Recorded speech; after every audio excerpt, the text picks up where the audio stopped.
Hi, now we have another chapter of One Piece. I just noticed something really crazy. Food Wars Shokugeki no Sanji?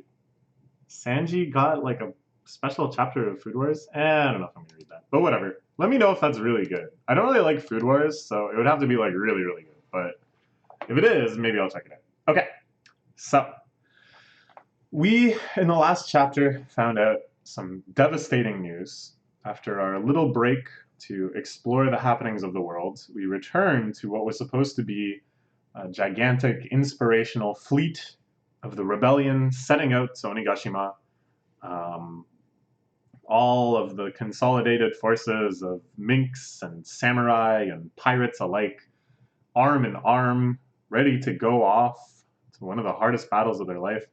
Instead, the leaders of this whole squad, the nine samurai who came through time, or some of them did, in order to re-spark this revolution, showed up at the harbor and all the boats were gone. They were just gone. A stormy day, all the boats, no sign of them. All the other crews and forces, no sign of them. What in the heck? What happened? Apparently it all happened the day before. So we're gonna see what the deal is. Hopefully we still get our amazing samurai versus animal pirates war. Meanwhile, Gang Bej out in Dressrosa, confirmed. We had some confusion about that.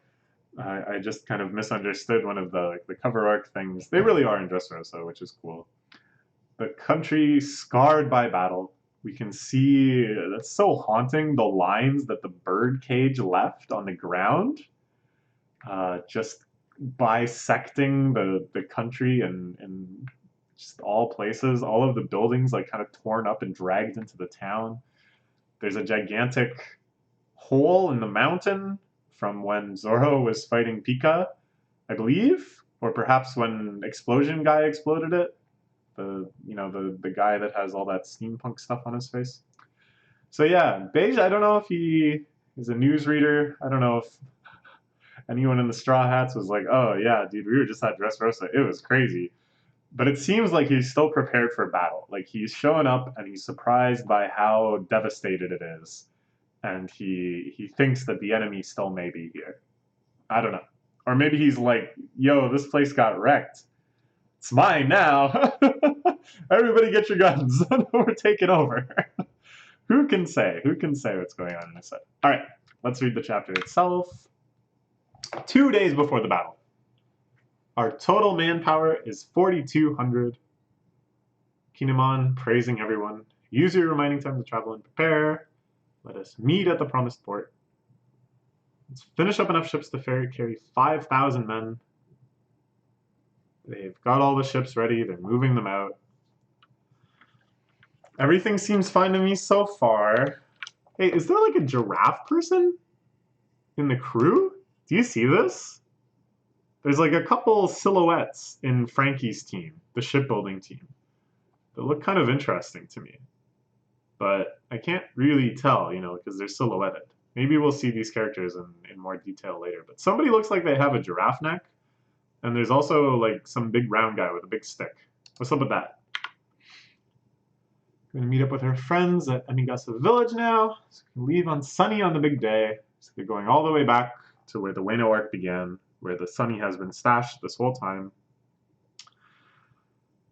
Oh, that's nice. Yeah, we can see there's a bunch of... Oh, it's all mink people. That's what's up.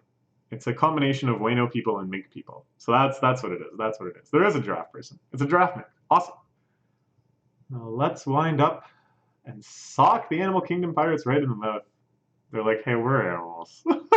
See, this is kind of cool. We get the minks, who are actually just animals. They're just humanoid animals, against the Animal Kingdom pirates, which are kind of like abominations of animals. They just have random animal parts attached here and there.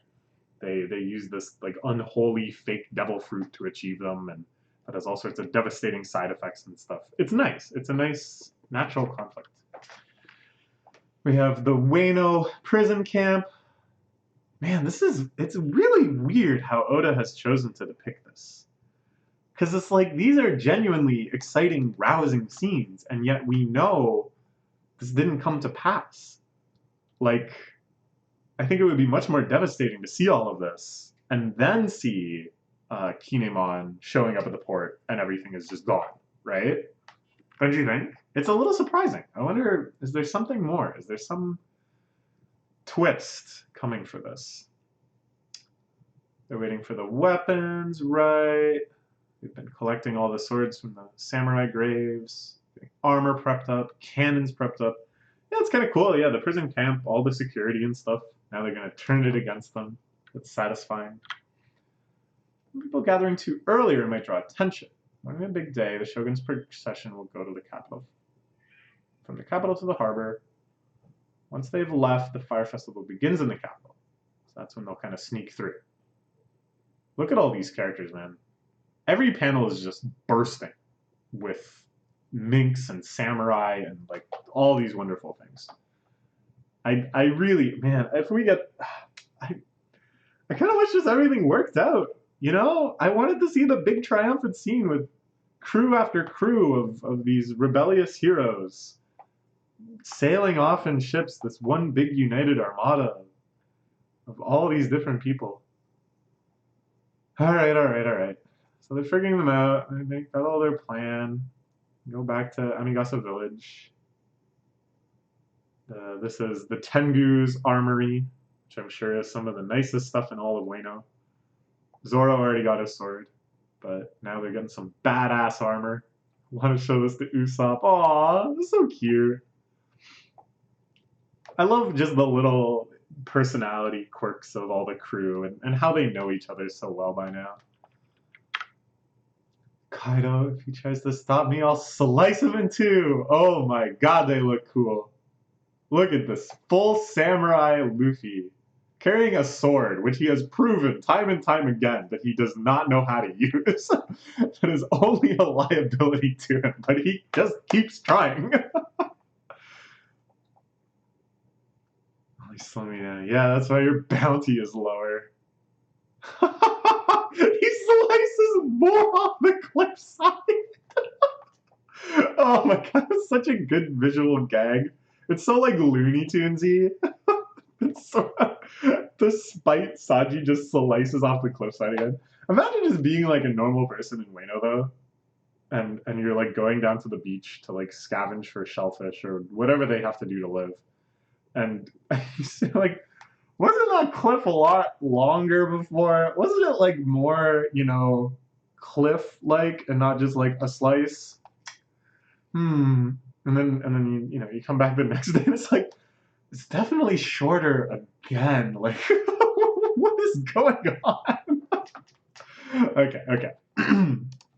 Funny little scene. All this humor, all this levity, all of this feeling of coming together. We already know it's for naught. We already know that the ships are gone. Like, this is so crazy. I don't know where any of this is going. Orochi said it's winter at the entrance to Onigashima. Right. They've got this crazy simultaneous climate thing. Need and seasons are sharply different all over Wano. We can handle the coat thanks to our coats. Climate is less of a concern to us than the weather. Big day should be a full moon, but it'll be useless if it's hidden by clouds. So they actually need to see the full moon. It can't just be a full moon. But to go into Sulong, the clouds need to part. Which I'm sure will happen. Oh my gosh, get ready for that. There's going to be one chapter where they seem like they're on the brink of defeat. And then just the subtle parting of the clouds, and all the minks are like, it's go time. Ooh, that'll be fun. Assuming any of this happens. I'm just so confused. More important is that the Cat Viper and the Guardians arrived here on time. Yeah, like we haven't even had confirmation of that the mink reinforcements are here. Big Mom's already here, but Jinbei isn't yet. No, he was the one who helped us escape from her. Oh, yeah. Oh, man, I didn't think about that at all. That's right. Be waiting in Wano, so you better show up. That's right. That was the promise they made when Jinbei stayed back to defend the Sunny against Big Mom.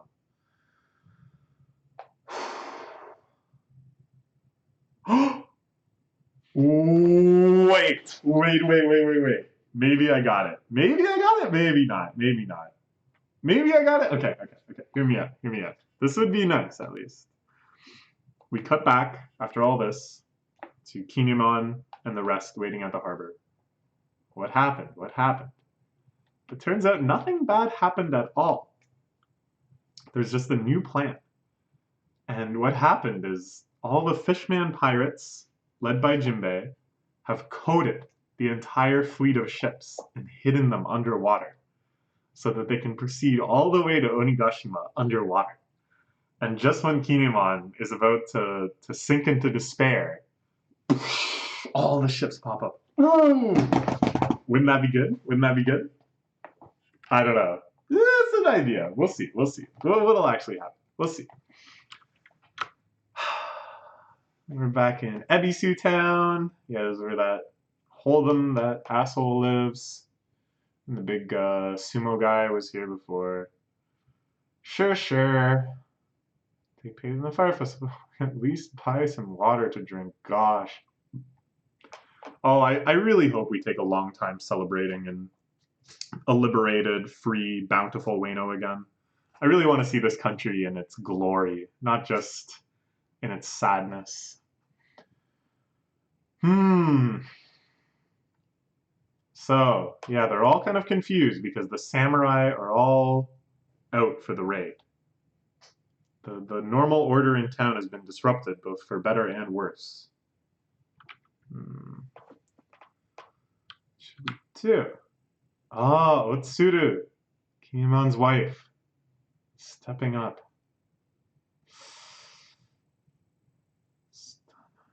Handle this. I wanted you to find you.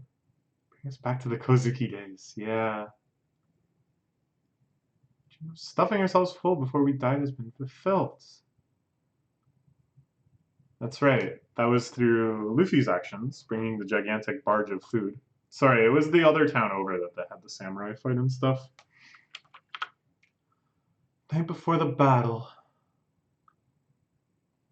These are some flying minks that are assisting in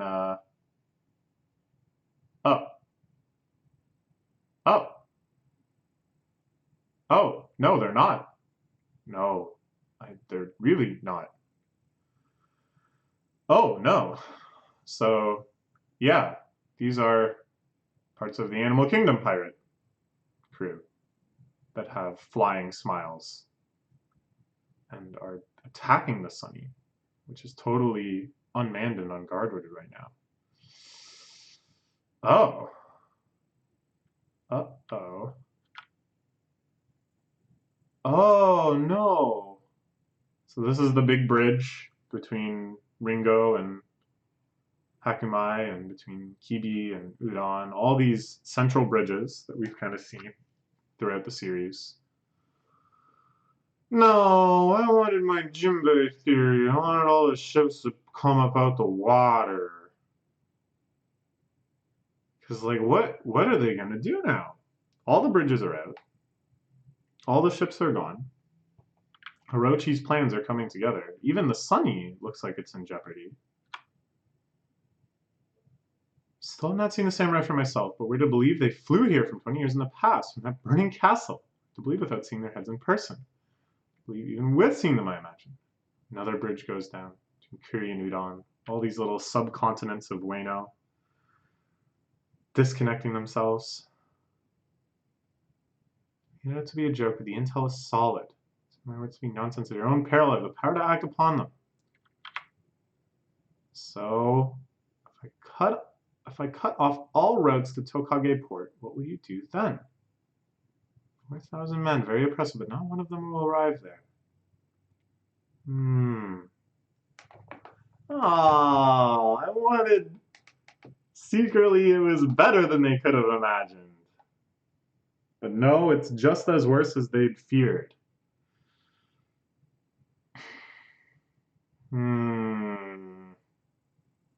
Look at how cute Onigashima Island is on the Shogun's map, by the way.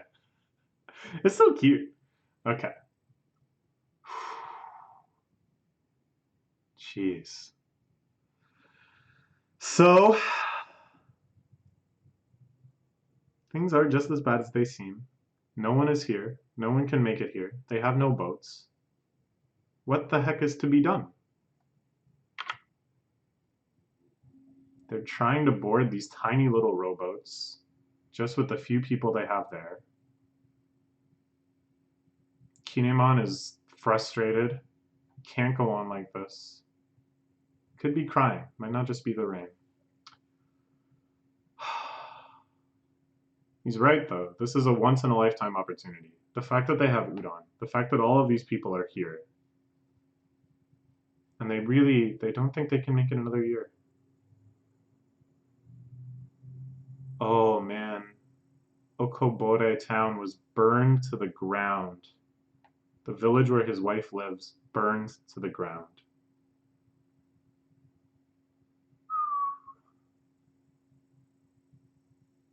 Oh, what will happen?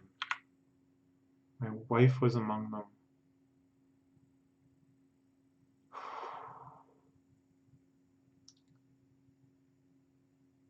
Oh, that's right. We saw this flashback before. Lord Oden pulling them off the street, giving them purpose, giving them resolution. And in turn, them allowing the Kozuki clan to regain prominence.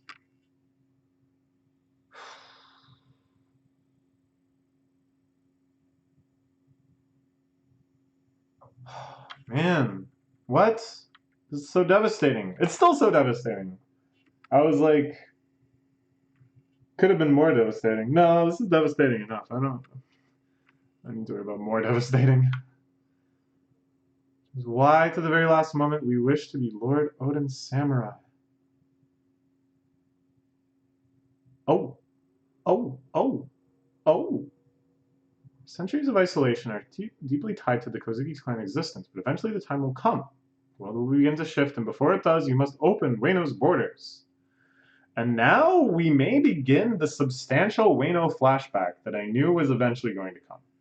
Because there's no way that we're not going to see Oden in his prime. See just how strong he was, how charismatic he was, how good a leader he was, all of this stuff. Plus, there's still kind of a few gaps and mysteries, especially with this open borders thing, why that's so important, why they were closed in the first place, Wano's history with the world government, this Kozuki clan building the poneglyphs, all stuff that's perfect material for this flashback. Excuse me. So I think this might be quite substantial. And that's a classic One Piece thing too. At such a critical moment, launch into long flashback. But often what they do that I think is really wonderful is like you emerge from the flashback feeling really triumphant. Well, not so much triumphant. The flashback often ends in tragedy, but then you feel so like wound up about seeing those characters happy again. Like you really just want to see the bad guys come to justice for all the injustice you just witnessed throughout that period of history. And then they have like back to back the flashback and then like the big moment of triumph that kickstarts the actual battle and the eventual victory. You know, like it's that kind of sequencing. So I'm hoping the same thing will happen here. I'm hoping that after the end of this, like I don't know, it's not that I think it's gonna end with like Kaido winning and Wano just being in his control forever and just a miserable place forever. Like I assume there's a happy ending to this arc. So that's the most fundamental rule of kind of analyzing One Piece like this in general. But it's like I don't just want I want I don't know what do I want. I just want that scene of everybody on the boats. It's like, yeah, you know I don't know. I just want yeah okay. So flashback begins. Hide your daughters, hide your wives, close up your shops. The capital, one man was the talk of town. Hide your livestock, hurry, he's coming. Kozuki Oden has returned. You must have failed at sailing off again. Why don't you die already? It's too cramped. So, we learn already quite a bit about his character, how he was seen, how he wanted to be basically a pirate. He wanted to go out and see the world. He wanted to sail freely and do as he liked. All right, yeah, okay. Let's look forward to next week. Our big Odin flashback finally begins. See you then.